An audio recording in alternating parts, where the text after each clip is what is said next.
Amalura, gure altxorra da. Amalura, gure altxorra da. Amalura, gure altxorra da.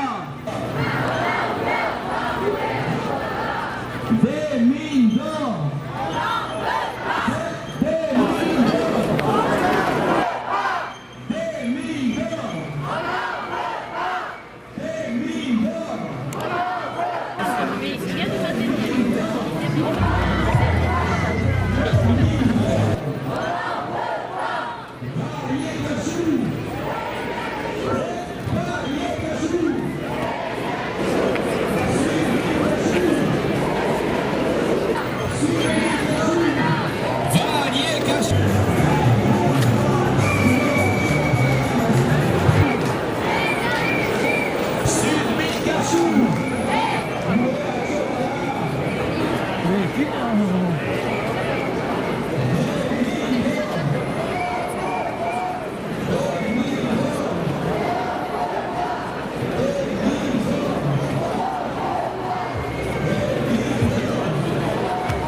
Merci beaucoup, merci à tous. Surtout que ce matin, c'était pas gagné avec la météo qu'on avait. Vous avez été très courageux, merci. Et nous allons donc démarrer les prises de parole maintenant pour vous expliquer un peu ce qui nous rassemble ici aujourd'hui. Vous savez que l'appel a été lancé par un collectif large d'associations qui se battent contre ce projet de mine d'or. Et je laisse la parole en premier à Pampi Olaizola, qui est producteur de piments d'Espelette et de cerises, et qui est également membre de Eskualeriko Laborantza Ganbara. Pampi. Mille esker guzieri. Bon, ça va être bilingue, ne vous inquiétez pas. Beraz, mil esker guzieri unatit horirik. Lehenik aipatuko dugu zertaz ari giren, zenta ongira denak hemen gira, baina zer da mehatxua, zer da proiektu hori.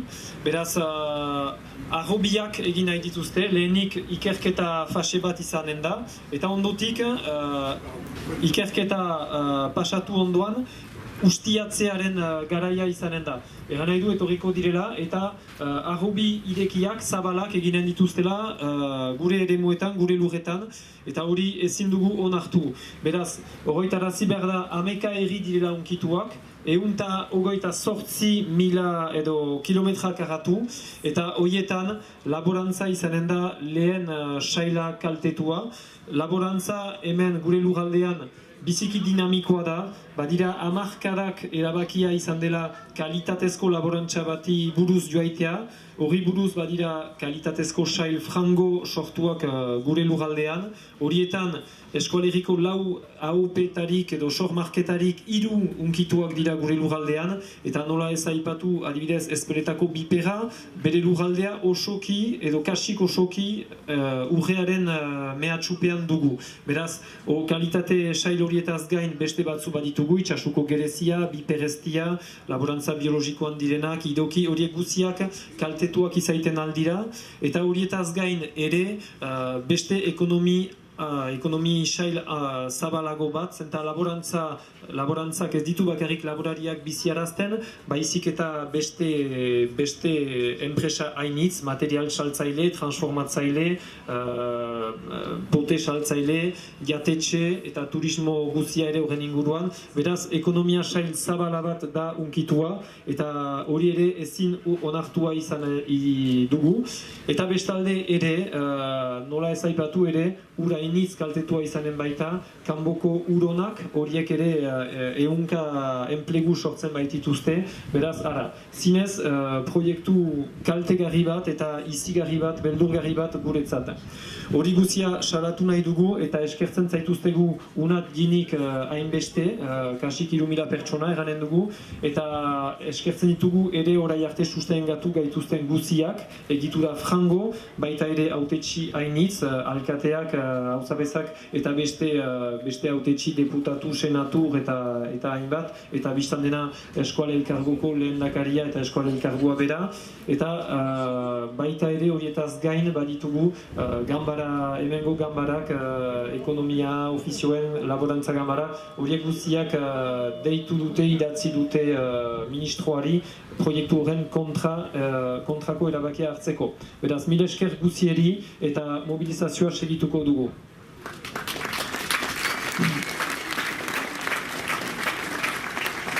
Donc, la même chose. D'abord, un petit rappel de quel est ce projet. Ce projet, il concerne 11 communes, 128 km² et donc il s'agit d'abord une phase d'étude par rapport à la présence d'or, mais qui découlerait derrière automatiquement, ou en tout cas, il ne pourrait pas y avoir derrière de refus pour une extraction ultérieure. Et une extraction à ciel ouvert, c'est-à-dire de vastes espaces ouverts où on va manipuler des quantités phénoménales de terre qu'on va faire décanter dans de l'eau pour que l'or se décante et soit récupéré. Donc des dommages assez invraisemblables. C'est assez surréaliste d'ailleurs de parler d'une activité comme ça en 2017, mais on est tous là et on a tous compris que la menace est réelle, et la preuve c'est le nombre qu'on en a ici. Sur ce territoire, ça fait des décennies, et sur le Pays Basque en général, que l'agriculture a pris le chemin d'une agriculture de qualité, avec de nombreuses filières de qualité. Et on va parler déjà des AOP. Il y a 4 AOP au Pays Basque, dont 3 qui sont concernés par ce projet-là. On va souligner quand même le piment d'Espelette, qui, dans les 10 communes membres, sont touchés par le projet et sont dans la zone menacée. Donc c'est vraiment une filière qui sera menacée par ce projet-là. Il y a également, au-delà des AOP, il y a d'autres filières comme le piment, la cerise d'Itsassou, le piment doux et plein d'autres filières. Des filières en bio, des filières inoki. Il y a tout un tas donc de menaces sur l'agriculture qui est très dynamique sur le Pays Basque en général, et une économie qui sera touchée bien plus largement que l'agriculture, parce que l'agriculture ne fait pas vivre que les paysans. L'agriculture, elle fait vivre tout un tas d'entreprises de manière indirecte, parce que les paysans, ils ont besoin de machines, ils ont besoin d'emballage, ils ont besoin de transformateurs. Il y a les restaurants qui viennent derrière acheter des produits, il y a le tourisme aussi qui est ravi de voir un pays dynamique. Tout ça sera impacté par un tel projet, et on ne peut pas rester sans rien dire. D'autre part, l'économie aussi, avec les thermes de Cambo, on en a déjà souvent parlé, mais une pollution de l'eau qui impacterait directement les thermes de Cambo et les centaines d'emplois qui en découlent. Donc on vous remercie tous d'être ici aujourd'hui, aussi nombreux. On remercie toutes les structures qui ont appelé à la manifestation, qui ont défendu, qui se sont opposées depuis le départ, les élus, les 11 maires du territoire, les députés successifs, sénateurs, etc. On remercie tout le monde, et donc la mobilisation continuera, et je laisse la parole à Isabelle Capdeville. L'Interama Pays Basque et l'Ursaïdia.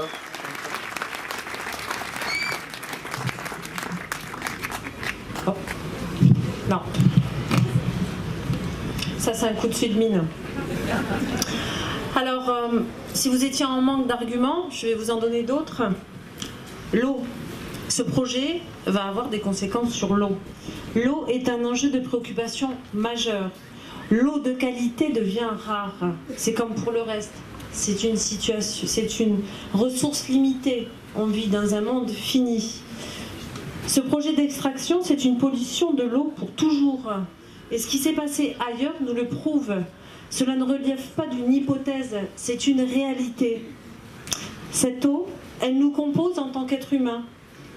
Humain ou animal, quasiment 70% de notre poids, c'est de l'eau. Cette eau, nous la retrouvons dans l'irrigation, dans la terre, dans les rivières, dans les océans. Cette eau polluée, elle ne va pas rester dans les océans. Elle va revenir sur nos côtes et elle nous repolluera. Ce projet, ce n'est pas une blessure locale, c'est une attaque globale qui se diffuse. Et c'est pour cela que ni ici, ni ailleurs, ce type de projet ne doit exister. Vous, moi, eux, tous les jours, Nous œuvrons pour une agriculture dédiée à une alimentation saine. Nous militons pour une amélioration de la qualité de l'eau.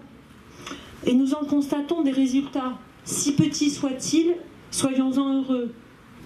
Ces gens-là, ceux de Sunmin, ils mangent des billets, pas nous. Ces gens-là, les gens de Sunmin, ils boivent du profit, pas nous.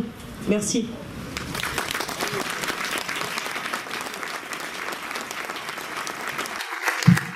Et maintenant, nous donnons la parole à Jean-René Etchegaray en tant que président de la communauté d'Aglo Pays Basque. Arratsaldeon Deneli. Je vais m'expliquer en français parce que je souhaiterais qu'on puisse adresser d'ici de cette place Roland Barthes une adresse au gouvernement. À ceux qui ont aujourd'hui le pouvoir de décision, la possibilité de dire non à ce projet scandaleux. Nous avons tous ici une responsabilité. Nous avons reçu des terres de nos ancêtres. Nous devons les transmettre à nos enfants. Or, le projet qui est aujourd'hui présenté par Sunmin est un projet qui porte atteinte au fondement même de la culture. La terre est dans l'histoire du Pays Basque une véritable fondement essentiel. Nous avons tous grandi à côté des terres ou sur des terres. Nous sommes tous enfants ou petits-enfants d'agriculteurs. La terre nous a fait. C'est la terre de notre mère. Or, aujourd'hui, ce projet extrêmement dangereux, je ne suis pas certain que tous nos concitoyens prennent la mesure du danger de ce projet. Et c'est la raison pour laquelle il faut que notre mobilisation soit importante et qu'aujourd'hui on ne soit qu'au début d'une grande mobilisation. Le ministre de l'économie a reçu de la part des maires du Pays Basque que je représente un courrier. Un courrier qui lui indique notre opposition à ce projet, qui lui indique que les élus du Pays Basque n'accepteront jamais qu'un tel projet puisse voir le jour. Il faut bien évidemment que la société civile que vous êtes vienne également nous soutenir dans cette démarche. Et je n'en doute pas, par le monde qu'il y a aujourd'hui, malgré le mauvais temps. Mais nous jouons ici un moment important de notre histoire, car notre République est malade. On marche sur la tête. On n'aurait jamais dû imaginer qu'un projet de cette nature puisse être présenté. Certains pensent d'ailleurs qu'il n'y verra jamais le jour. Mais c'est faux, parce que le projet avance. On sait qu'il avance. Il y a un certain nombre d'avis qui ont été émis par un certain nombre de technocrates qui viennent expliquer qu'effectivement ce projet pourrait voir le jour. 128 km² de terre qui seraient renversées au Pays Basque pour chercher une or hypothétique. Et notre richesse, comme le dit le slogan, elle n'est pas sous la terre. Notre richesse, c'est la terre. Et c'est la raison pour laquelle ce territoire qui a vu passer des voies ferrées, qui a vu passer des autoroutes sans même être consulté, eh bien ce territoire, notre territoire, veut désormais avoir son mot à dire. Et aujourd'hui, on veut dire non à ce projet. On dit au ministre de l'économie qu'il ne doit pas signer cette autorisation. Et que s'il veut avoir un peu de crédibilité, eh bien, il ne la signera pas. Car de toute façon, par tous les moyens, nous nous opposerons à la réalisation de ce projet. Il vaut mieux que la République reste digne. Merci.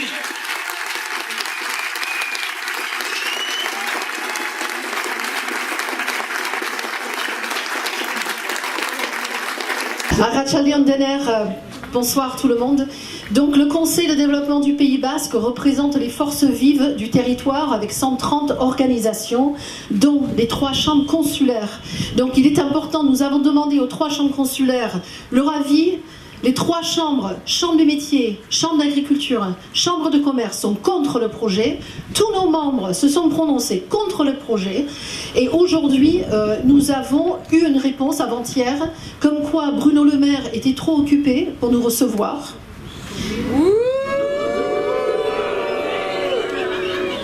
Et donc, quelqu'un doit nous appeler de la direction de l'aménagement du territoire. Voilà.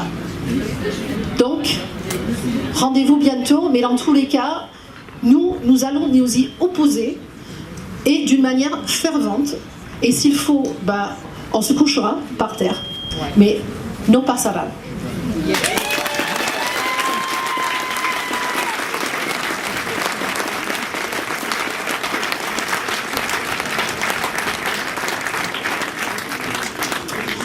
Et alors maintenant, le projet que nous connaissons ici au Pays Basque, vous savez sans doute qu'il y a d'autres régions qui connaissent les mêmes procédures et les mêmes demandes de permis pour rouvrir des mines.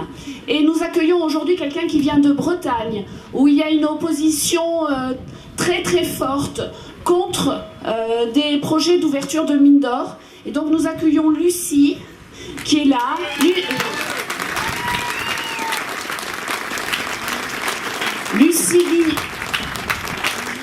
Lucie Guillot, qui est donc de l'association qui s'appelle Vigilust, et donc contre le permis de Merléac en Bretagne.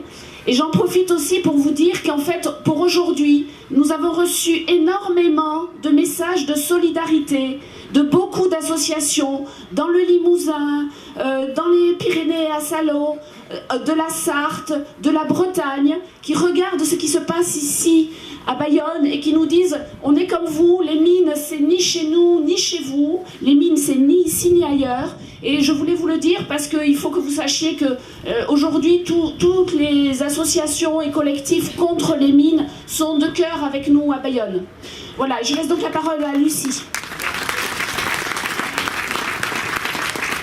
Donc bonjour à tous, donc on est plusieurs Bretons à être descendus, je suis pas toute seule, on est 5 ou 6. C'est déjà pas mal. On tient déjà à remercier l'accueil ultra chaleureux de Stop Mine, de l'association Stop Mine. On est arrivé hier soir et on a été accueillis comme on n'a jamais vu ça. Après avoir entendu un de vos élus, je vais rajouter quelque chose à mon discours.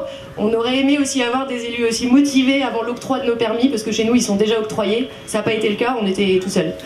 Donc bravo.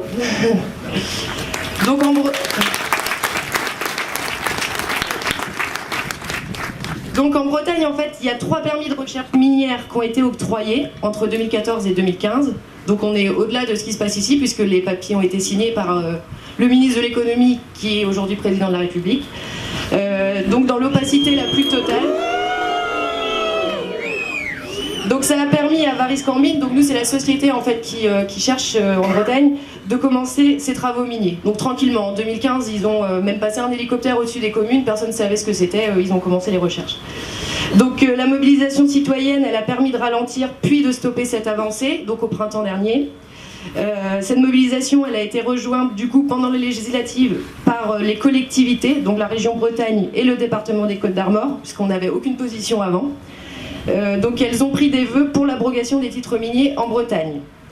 Le 21 juin, nous avons été reçus à l'Élysée, accompagnés de la région et d'un député breton, pour demander à l'État d'abroger ces permis qui sont incompatibles avec notre territoire et imposés sans débat en amont. Donc ça date d'hier. On vient d'apprendre par un courrier du gouvernement, adressé à l'une de nos sénatrices, que l'État n'abrogera rien du tout. Voilà. De plus, Variscan a annoncé début de semaine un programme de travaux conséquent pour cette année en Bretagne. Il y aura environ 1900 mètres de forage, si on ne s'y oppose pas, ils y vont. Donc ni la mobilisation citoyenne ni les décisions de nos collectivités n'est respectée. C'est aussi le cas ici, puisque le ministre de l'économie refuse de répondre au sujet de la demande de permis minier de Cambo. Il est pourtant en charge, c'est lui qui a la compétence d'octroyer ou d'abroger les permis. C'est pas l'écologie.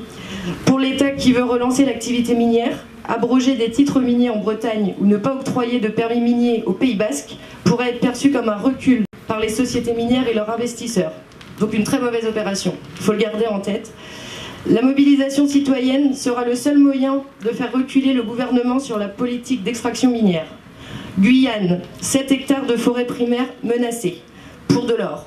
Creuse, Haute-Vienne, Ariège, Sarthe, Maine-et-Loire, Loire-Atlantique, Bretagne et Pays Basque, tous ces territoires peuvent-ils être sacrifiés au nom de choix industriels que nous refusons? Nous sommes tous en lien, donc comme Martine le disait tout à l'heure, et plusieurs collectifs anti-mines qui n'ont pas pu faire le déplacement ont souhaité vous exprimer leur soutien pour cette super mobilisation. Alors nous on mobilise en Bretagne, mais alors vous êtes champion hors catégorie là. Merci. Et donc maintenant, je laisse la parole à Thierry Michel, qui est le président de l'association Stop Mine et Hatché. Le voilà. Arratsaldeon deneri. Duela bi urte, Christian Vallier, Sudmineko, lehendakariak, hau eran zuen. Populazioa kontra, altxatzen boda, proiektutik kenduko gira. Eta begira ezazu, Vallier. Eta entzun. Hemen denak kontra gira, populazioa, atetxi guziak, elkarteak, komerzio ganbara ere. Untxa ikusten duzu, bizi, elkarteko militantek, 700 kilometro egiten batizte zuri errateko. Irudika ezazu nolako arera atxikiko dizugun, onatien behar bazenu gure eroetan gure kitzit katzera.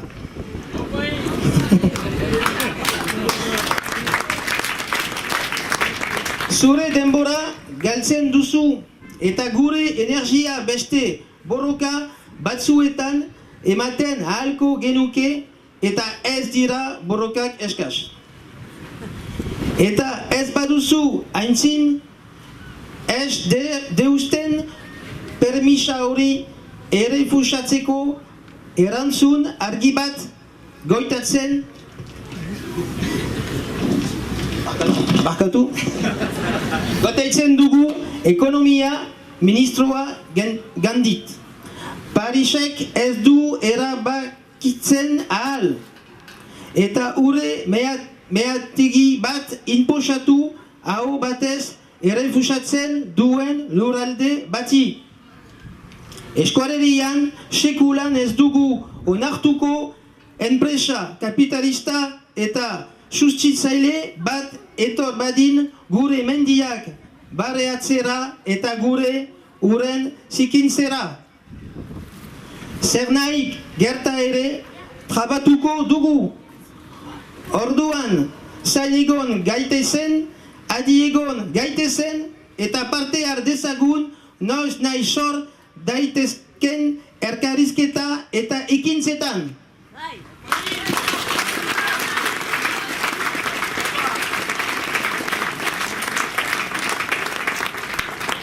Il y a 2 ans, Christian Vallier, président de Sudmine, avait dit « S'il y a une levée de bouclier de la part de la population, on se retire du projet. » Eh bien voilà Vallier, regarde. Entends, ici tout le monde est contre. La population, les élus, associations et même la chambre de commerce. Tu vois bien que si des militants de l'association BC font 700 km pour te le dire, imagine l'accueil qui te sera réservé si tu devais venir nous chatouiller ici sur nos terres.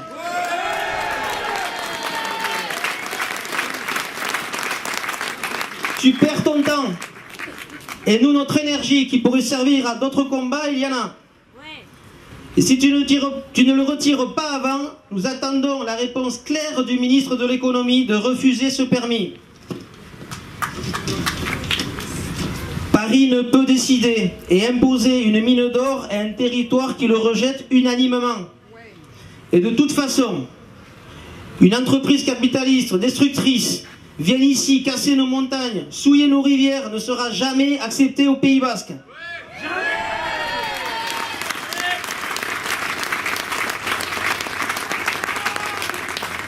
Nous ferons barrage, quoi qu'il arrive.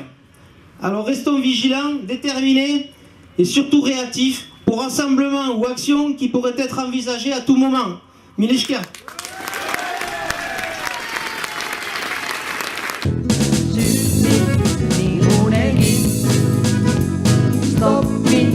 Eskualerin, zutzi, ni gurekin. estualegin Hamieka egin dira marraztu Hori kutsa zauku agertu Zinmine jatari kutsatu du Baita ere ura pozoitu Zinmin niuregin Stop me estualegin Zinmin niuregin Stop me eskualdegin